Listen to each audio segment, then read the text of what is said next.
मेहुल सारे साइंटिस्ट को जेल से लेके बाहर निकल जाता है, लेकिन मेहुल को शक होता है। किडनैप तो 3 साइंटिस्ट हुए थे, तो ये चौथा कहाँ से आया? मतलब इनमें से एक फेक साइंटिस्ट है। मेहुल सबके आईडी कार्ड चेक करता है, ये पहले साइंटिस्ट का, ये दूसरे साइंटिस्ट का, ये तीसरे साइंटिस्ट का और ये चौथे साइंटिस्ट का।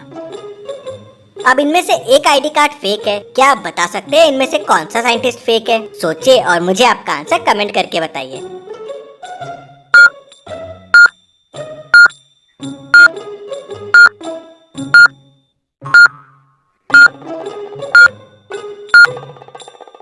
ये तीसरा साइंटिस्ट फेक है। इस साइंटिस्ट की डिग्री देखिए, एमबीए इन फाइनेंस, और बाकियों की है PhD in chemistry, MTech in chemical compounds, MSc in biochemistry. तो ये 3 तो साइंटिस्ट हुए, कोई एमबीए वाला साइंटिस्ट कैसे होगा? तो पागल साइंटिस्ट ने एक अपना आदमी यहाँ छुपा रखा था। मेहुल उसे पकड़ लेता है और रस्सी से बांध देता है। उसे वहीं छोड़ के बाकी साइंटिस्ट और मेहुल जंगल में आगे बढ़ते हैं। और यहाँ पागल साइंटिस्ट गुस्से में आ जाता है कि सारे साइंटिस्ट जेल से भाग गए हैं। वो तुरंत अपने आदमियों को और डॉग्स को उनके पीछे भेज देता है। पागल साइंटिस्ट ने जंगल में केमिकल लोचा मचा रखा था, जिसके वजह से जंगल के कुछ एरियाज की केमिस्ट्री बदल गई थी। हर कलर आपस में बदल गए थे। ग्रीन कलर येलो हो गया था, ब्राउन कलर ब्लैक हो गया था। अब आप सोचिए और मुझे बताइए, ट्री पे जो रेड एप्पल्स है वो कौन से कलर के हो जाएंगे? सोचिए और मुझे आपका आंसर कमेंट करके बताइए।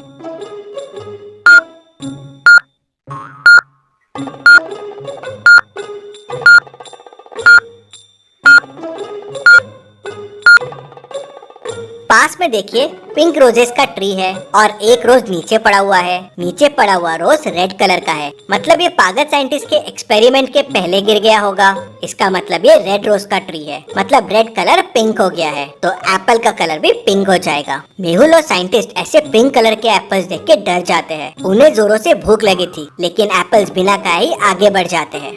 पागल साइंटिस्ट के जंगली कुत्ते मेहुल और बाकी साइंटिस्ट को ढूंढ ही रहे थे। पागल साइंटिस्ट पीछे से जंगली बैट्स भेज देता है। बैट्स तेजी से उड़ते हुए मेहुल और साइंटिस्ट के पास पहुंच जाते हैं। बैट्स उनको परेशान करने लगते हैं, काटने लगते हैं। मेहुल फोन निकालता है हेल्प मांगने के लिए, लेकिन नेटवर्क ही नहीं आ रहा था। पास में लकड़ी के टुकड़े, कुछ स्टोन्स पड़े हुए थे। सोचिए और मुझे बताइए, क्या कर सकते हैं मेहुल और साइंटिस्ट बैट से बचने के लिए? आपका आंसर मुझे कमेंट करके बताइए।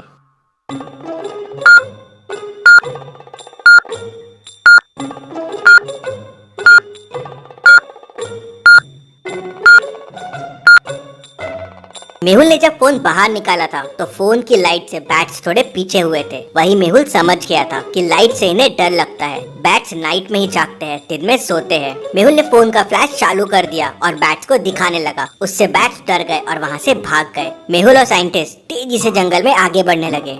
मेहुल और साइंटिस्ट जंगल में एक ब्रिज के पास पहुंच जाते हैं। ब्रिज की हालत बहुत खराब है और वो कभी भी टूट सकता है। नीचे एक रिवर है जिसका फ्लो बहुत तेज है। अगर इससे स्विम करके जाने की कोशिश की तो रिवर में बह जाएंगे। पास में एक बोट भी खड़ी है, लेकिन बोट को चलाने वाली लकड़ी नहीं है। रिवर क्रॉस करने के लिए बड़े बड़े स्टोन्स भी बने हुए हैं। सोचिए और मुझे बताएं, क्या तरीका अच्छा रहेगा रिवर क्रॉस करने के लिए? ब्रिज, स्विम, बोट या स्टोन? सोचिए और मुझे आपका आंसर कमेंट करके बताइए।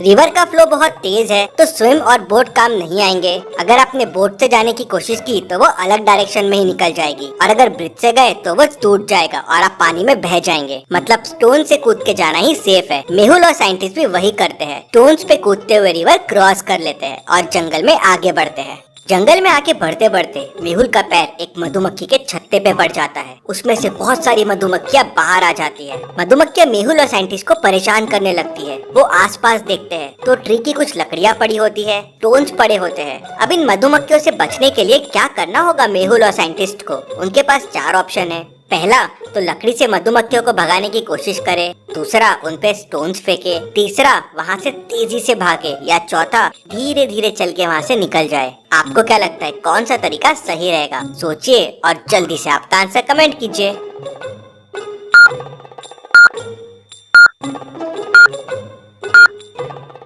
लकड़ी और स्टोन फेंकने से मधुमक्खियाँ और चिड़चिड़ा जाएगी और परेशान करेगी। शायद डंक भी मारे। भागना भी सेफ नहीं है, वो पीछे भागेगी। धीरे धीरे चलना ही सेफ होगा। वो लोग धीरे धीरे वहाँ से वॉक करना शुरू करते हैं और मधुमक्खियों से बच जाते हैं। तभी उन्हें पीछे से किसी के चलने की आवाज आती है। मेहुल को उसके बाजू में एक परछाई दिखती है। क्या आप इस परछाई को देख के बता सकते हैं ये कौन होगा? सोचिए और जल्दी से आपका आंसर कमेंट कीजिए।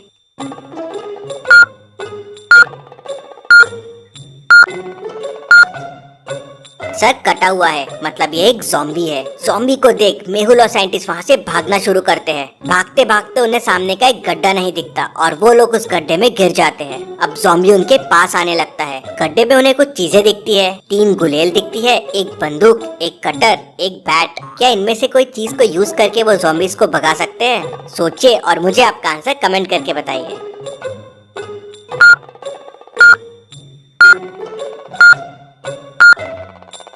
मेहुल बैट भी यूज कर सकता है, लेकिन बैट सिर्फ एक है और उसके लिए ज़ॉम्बी के पास जाना पड़ेगा। गुलेल यूज करना बेस्ट रहेगा। वो दूर से ही ज़ॉम्बीज को मार सकते हैं और दूर ही रख सकते हैं। मेहुल और साइंटिस्ट गुलेल उठाते हैं और ज़ॉम्बीज पे स्टोन फेंकना शुरू कर देते हैं। ज़ॉम्बीज डर के वहाँ से भाग जाता है। मेहुल और साइंटिस्ट गड्ढे से बाहर निकलते हैं और जंगल में आगे बढ़ते हैं। तभी उन्हें हाईवे रोड दिख जाता है, लेकिन रोड तक पहुंचने के लिए उन्हें इस रिवर को क्रॉस करना होगा। रिवर पे स्टोन्स पड़े हुए हैं। वे लोग स्टोन्स पे कूदना शुरू करते हैं। पहले 1, 2, 5, 10 और 17 पे जंप करते हैं। अब नेक्स्ट स्टोन्स है 24, 26 और 28। सोचिए और मुझे बताइए उनको कौन से स्टोन्स पे जंप करना चाहिए जो सेफ होगा। अगर गलत स्टोन्स पे कूदे तो स्टोन्स टूट जाएंगे और वो लोग रिवर में बह जाएंगे।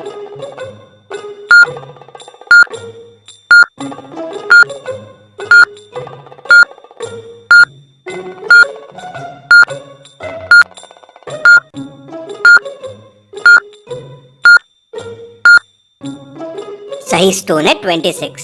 1 और 2 का डिफरेंस है 1, 2 और 5 का है 3, 5 और 10 का डिफरेंस है 5 और 17 और 10 का डिफरेंस है 7। तो अगला डिफरेंस हो जाएगा 9। डिफरेंस 2-2 से बढ़ रहा है, तो 17 + 9 हो जाएगा 26। सभी 26 स्टोन्स पे जंप करके रिवर क्रॉस कर लेते हैं और हाईवे पे पहुंच जाते हैं। मेहुल ने अपनी बहादुरी से सारे साइंटिस्ट को बचा लिया। इसी बात पे जल्दी से वीडियो को लाइक कर दीजिए। चलिए अगली पहेली देखते हैं। गोपाल एसोसिएट्स में एक बहुत बड़ा करप्शन हुआ था। वहाँ काफी टाइम से मनी लॉन्ड्रिंग चल रही थी। इधर का पैसा उधर और उधर का पैसा इधर। पूरे मामले की तहकीकात करने डिटेक्टिव मेहुल को बुलाते हैं। मेहुल उनके ऑफिस पहुँचता है और उनके मैनेजर से बात करता है। उनका मैनेजर मेहुल को उनकी सीए से मिलाता है। मेहुल सीए को बोलता है कि मुझे इस कंपनी के पिछले 5 साल के सारे डॉक्यूमेंट्स चाहिए। तो सीए मेहुल को बोलती है, अरे ये डॉक्यूमेंट्स तो काफी टाइम से हमने देखे ही नहीं है। ये सारे एक फाइल में एक अलमारी के अंदर रखे हुए हैं। मुझे लाने में थोड़ा टाइम लगेगा, मैं लेके आती हूँ। थोड़ी देर बाद सीए सारे डॉक्यूमेंट्स लेके आ जाती है। जब वो आते रहती है तो उसके हाथ से फाइल्स गिर जाती हैं। वो उन फाइल्स में से डॉक्यूमेंट उठा के मेहुल को देती है और बोलती है, ये लो डॉक्यूमेंट जो आपको चाहिए। मेहुल डॉक्यूमेंट्स को देखता है और बोलता है कि ये नकली डॉक्यूमेंट है, ये तुमने अभी अभी बनाया है। कैसे? मेहुल को ये कैसे समझता है कि ये नकली डॉक्यूमेंट है? क्या आप बता सकते हैं?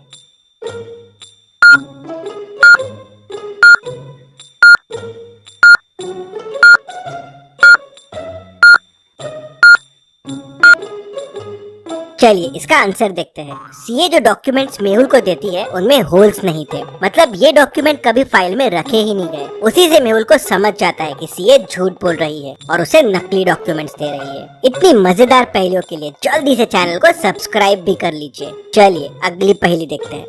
सना को काफी जोरों से भूख लगी थी। आज उसने टमेटो चीज सैंडविचेस लेके आए थे। वो फ्रिज ओपन करती है अपने सैंडविचेस लेने के लिए, लेकिन उसके सैंडविचेस गायब रहते हैं और बाजू में उसके सैंडविचेस का फॉइल पेपर पड़ा होता है। उसे बड़ा गुस्सा आ जाता है। वो ऑफिस फ्लोर पे जाती है देखने के लिए कि किसने उसकी सैंडविच खाई। तो वहाँ 3 लोग काम कर रहे होते हैं। रोहन कहता है, मैं तो सुबह से इम्पोर्टेंट मीटिंग में हूँ, बस ये कॉफी पी पी के ही काम चला रहा हूँ। हाँ, मैंने तुम्हारे सैंडविचेस देखे थे फ्रिज में। रीमा कहती है, मैंने तो डोमिनोज से पिज्जा मंगवाया है, बहुत जोरों से भूख लगी थी, मैंने तो आज ऑफिस का फ्रिज खोला भी नहीं है। राहुल कहता है, मैं तो सुबह से प्रेजेंटेशन की प्रिपरेशन कर रहा हूँ, मम्मी ने आलू के पराठे दिए थे, बस वही खाया हूँ। हाँ, मैंने तुम्हारा पैकेट फ्रिज में जरूर देखा था। क्या आप तीनों की बातें सुन के बता सकते हैं सैंडविचेस किसने खाए होंगे? सोचिए और मुझे आपका आंसर कमेंट करके बताइए।